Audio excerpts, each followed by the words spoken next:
बच्चा देखो, मैं परिचित हूं, मैं अवगत हूं। अवगत समझते हैं ना? अवगत का मतलब परिचित। एक सामान्य सा ये हिंदी वाक्य है, मैं अवगत हूं। I am aware. I am aware. Subject कौन है हमारा? आई। हमारा वर्ब कौन है? एम। और अवेयर क्या है? एडजेक्टिव कॉम्प्लीमेंट है, बी क्रिया का इनडायरेक्ट यूज हुआ है। यहां तक इसी का हिंदी ऊपर आप देख रहे हैं, मैं सब्जेक्ट है, ये वर्ब है और ये हमारा एडजेक्टिव कॉम्प्लीमेंट है। मैं अवगत हूं।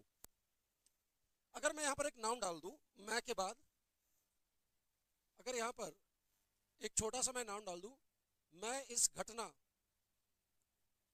मैंने एक नाउन डाल दिया, मैं इस घटना।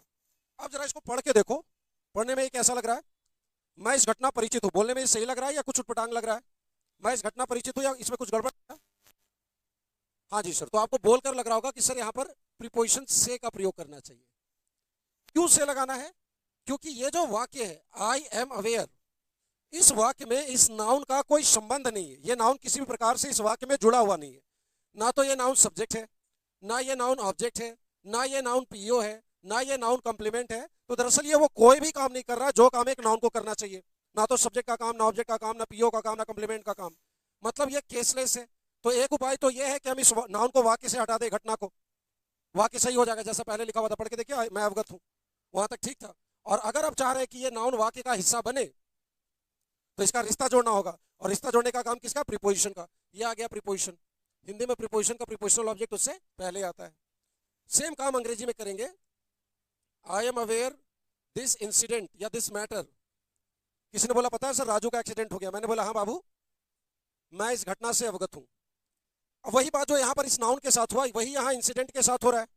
मुझे नहीं पता कि ये नाउन अभी क्या है, ना ये सब्जेक्ट की भूमिका में है, ना ऑब्जेक्ट है, ना पीओ है, ना कॉम्प्लीमेंट है। तो ये है क्यों? या तो हम इसको वाक्य से हटा दें, और अगर हमें इसे वाक्य में लाना है, अगर हम इसे सेंटेंस का पार्ट बनाना चाहते हैं, तो कुछ तो उपाय करना पड़ेगा। तो क्या जोड़ दे सर? हिंदी में जैसे बचपन में पढ़ाया गया था ना कि यहाँ पर से बोलते हैं, पढ़ाया गया था या ऐसे ही पता है? ऐसे ही पता है सर, बोलते सुनते लिखते पता है कि यहाँ पर से लगना चाहिए। तो उसी तरह आपको पता होना चाहिए कि यहाँ पर अंग्रेजी में क्या लगेगा। Aware of something, aware of something. अब ये अवेयर का प्रीपोजिशन, अवेयर अपने बाद ऑफ लेता है। तो जैसे हम लोग अब तक पढ़ रहे थे कि सर फलाना वर्ब टू लेता है, फलाना वर्ब ऑफ लेता है, फलाना एट, फलाना इन, ऐसे हम लोगों ने एक लंबी सूची पढ़ी।